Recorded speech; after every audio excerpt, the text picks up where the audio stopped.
The rain battered the windows of the Willow Creek Library, but inside, it was warm, quiet, and safe until I saw him. My heart stopped, not because of the storm outside, but because of the man behind the counter, his silver hair catching the light like a beacon. I was 25, lost in a town I didn't belong to, and he was about to change everything. My name is Ezra Torres, and I'd been running for months, not from the law or some dramatic past, but from myself. Growing up in a conservative pocket of Arizona, I'd learned to hide who I was. A gay kid who loved poetry, but was too afraid to say it out loud. After college, I drifted, taking odd jobs, moving from one small town to another, hoping to outrun the shame I carried like a shadow. Willow Creek, Oregon was just another stop. I'd landed here 2 weeks ago, broke and directionless, sleeping in a cheap motel and working part-time at a diner. The library was my escape, a place to sit without spending money, to lose myself in books I couldn't afford to buy. That's where I met Leonard Hayes. He was 55, the head librarian, with a quiet authority that made the room feel bigger. His glasses slid down his nose as he cataloged books, and his cardigans, always a shade of green or brown, made him look like he belonged to the wood-paneled walls. But it was his eyes, warm and knowing, that caught me off guard. On my 3rd day in the library, he slid a book across the counter. Leaves of Grass by Walt Whitman. "You look like you need this," he said, his voice low, like he was sharing a secret. I took the book, unsure why he thought I needed poetry. "Thanks," I mumbled, avoiding his gaze. I wasn't used to kindness, especially not from someone who seemed to see right through me. I sat in a corner, flipping through the pages, and Whitman's words hit me like a freight train. "I am large, I contain multitudes." I didn't know why it made my chest ache, but it did. I glanced up, and Leonard was watching me, not in a creepy way, but like he knew the words were working their magic. Over the next week, I came back every day. Leonard always had a book ready: Baldwin, Lord, Ginsberg, writers who spoke truths I'd never dared to face. We started talking, small things at first. The weather, the town's history, the best coffee shop, he swore by the rusty mug. But soon it was more. He told me about growing up in Chicago, coming out in the 80s when the world wasn't kind to men like him. He'd lost friends to AIDS, fought for his place in a world that didn't always want him, and somehow, he'd built a life here, in this quiet library, surrounded by stories. "You're not just passing through, Ezra," he said one evening as we shelved books together after closing. The library was dim, the storm outside a distant hum. "You're looking for something." I laughed, nervous. "Yeah, a job that pays more than minimum wage." He didn't smile. "You're looking for you." I froze, my hand on a copy of Maurice. No one had ever said something so true, so raw, that it felt like a punch. I wanted to argue, to deflect, but instead, I just nodded. That was the moment I knew I was falling for him. Not just for his kindness, but for the way he saw me, the real me buried under years of fear. The next day, I found a note tucked into a book he'd recommended. "Meet me at the park tonight, 7 p.m. L." My heart raced. Was this a date? A mistake? I was 25, a drifter with nothing to offer. He was 55, steady, respected. What could he possibly see in me? But I went. The park was small, tucked behind Main Street, with a fountain that barely worked. Leonard was there, sitting on a bench, a scarf around his neck despite the mild autumn air. He smiled when he saw me, and it was like the world clicked into place. We walked, talked, laughed. He told me about the first time he fell in love, a boy in college who broke his heart but taught him to be brave. I admitted I'd never been in love, never let myself get close enough. "You will," he said, his hand brushing mine. It was electric, that touch, and I didn't pull away. But Willow Creek wasn't as sleepy as it seemed. The next morning, I overheard two regulars at the diner whispering about the librarian and that new kid. Gossip spreads fast in small towns, and not all of it is kind. I started noticing looks, some curious, some hostile. A woman at the library glared when I lingered too long at Leonard's desk. A guy at the diner muttered something about people like that under his breath.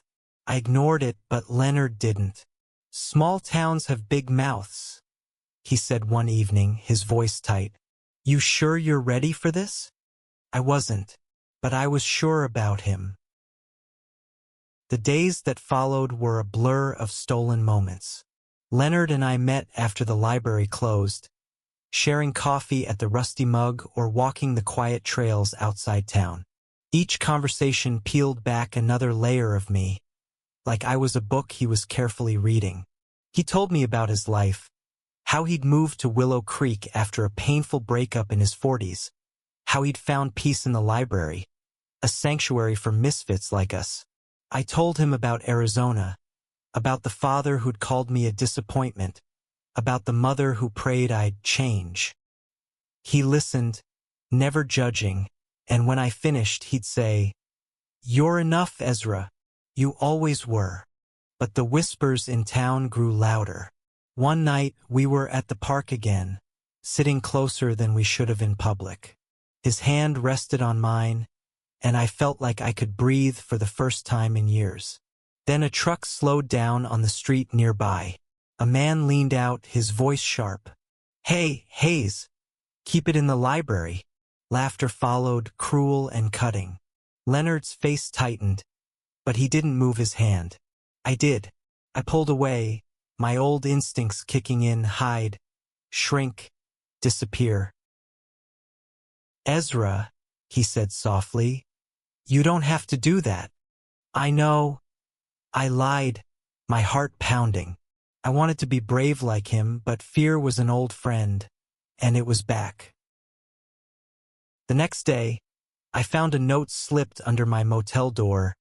"Fags don't belong here." The words were scrawled in angry ink and signed. I crumpled it, my hands shaking, and didn't tell Leonard. Couldn't. He'd already been through too much, decades of hate, of fighting just to exist.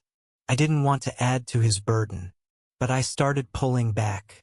I skipped the library for a few days, told myself it was to protect him. Really, I was scared of what loving him might cost me. When I finally went back, Leonard was waiting.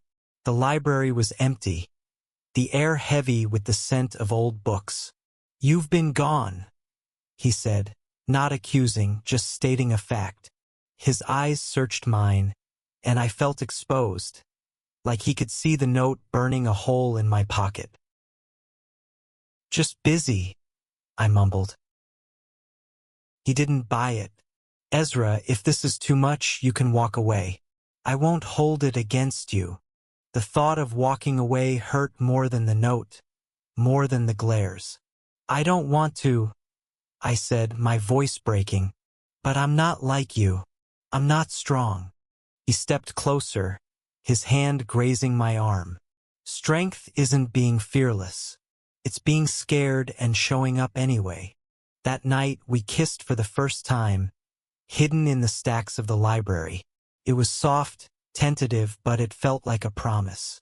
I wanted to believe I could be brave, that I could be his. But the world outside the library wasn't done with us. The next morning, I woke to a call from my boss at the diner. "Don't come in today," he said, his voice clipped. "Or ever. We don't need trouble." I knew what he meant. The gossip had reached him, and I was the disposable one. I sat on the edge of my motel bed, staring at the wall, wondering how I'd pay for the room now. Panic clawed at me, but worse was the guilt. This was my fault. I'd brought this to Leonard's doorstep. I went to the library, ready to tell him I was leaving town. It was better for both of us. But when I walked in, Leonard was at the counter, his face pale. He held up a letter, his hands steady but his eyes stormy. "They're trying to get me fired," he said. The letter was from a group of concerned citizens, claiming he was inappropriate with patrons, a danger to the town's values. My stomach dropped. This wasn't just about me anymore. "We'll fight this," I said, surprising myself. The words came out before I could stop them. Leonard looked at me, a flicker of hope in his eyes. "You sure?" I wasn't, but I nodded. The library became our war room. Leonard and I spent evenings poring over the letter, drafting responses, and researching the town's policies. He was calm, methodical, but I could see the strain in his eyes. This wasn't his first fight, but it was mine, and I was terrified. The concerned citizens were led by a woman named Margaret Klein, a churchgoer with influence on the town council. Her petition to remove Leonard was gaining traction, fueled by rumors about us. I hated how my presence had turned his life upside down.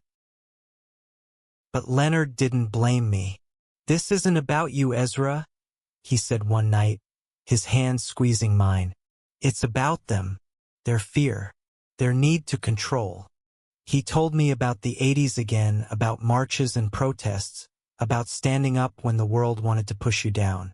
His stories lit something in me, a spark of defiance I didn't know I had. We decided to fight publicly. Leonard organized a community meeting at the library, inviting anyone who cared about its future. I was nervous, but he coached me through it, helping me find words for the feelings I'd buried for years. The night of the meeting, the library was packed. Margaret stood at the front, her face pinched, reading from a prepared statement about protecting the town's values. I felt sick, but Leonard's steady presence beside me kept me grounded.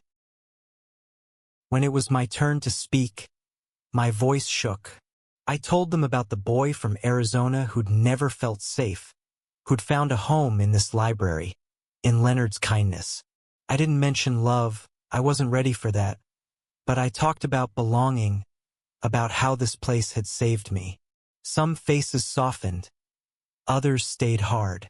Margaret interrupted, accusing Leonard of grooming me, a word that twisted my stomach. I wanted to scream, but Leonard took the microphone, his voice steady. "I've served this town for 15 years, he said. "I've helped your kids with homework, your grandparents with research. If loving someone is a crime, then I'm guilty. But I won't apologize for who I am." The room was silent. Then a few people clapped, hesitant at first, then louder. A teenage girl in the back stood up, saying the library was her safe place too. Others joined her, voices rising in support. We won a small victory that night. The council agreed to review the petition, but they didn't fire Leonard. Still, the tension in town didn't fade. Graffiti appeared on the library's back wall. Slurs, ugly and bold. I scrubbed it off with Leonard, my hands raw, my heart heavy. "This is what it means to fight," he said, his voice gentle but firm. "It's messy, but it's worth it." I started to believe him. We grew closer, our bond deepening in the face of adversity. One night, under the stars by the river, he told me he loved me. The words were quiet, almost lost in the sound of the water, but they changed me. I said it back, my voice trembling, and for the first time, I felt like I belonged, not just to him, but to myself. But the fight wasn't over. A week later, I found another note at my motel. "Leave or he pays." This time I showed it to Leonard. His face darkened, but he didn't flinch. "We're stronger than this," he said. I wanted to believe him, but fear was creeping back, and I didn't know how much more I could take. The notes kept coming, each one uglier than the last. They were slipped under my door, taped to my motel window, even left on the diner's counter after I'd been fired. Get out. You're not wanted. He's next. I stopped sleeping, my mind racing with worst-case scenarios. Leonard stayed calm, but I could see the toll it was taking. His shoulders slumped, his smiles rarer. I hated myself for bringing this into his life, but every time I tried to pull away, he'd hold me tighter, literally and figuratively. We're in this together, he said one evening, his voice fierce. We were in his small apartment above the library, a cozy space filled with books and records. He played an old jazz album, and we danced, slow and close, the world outside fading for a moment. But the fear lingered. I started carrying a pocket knife, not because I wanted to fight, but because I didn't know what else to do. The breaking point came at the town's autumn festival. Leonard and I went together, a bold move. We didn't hold hands, but we didn't hide either. The festival was lively.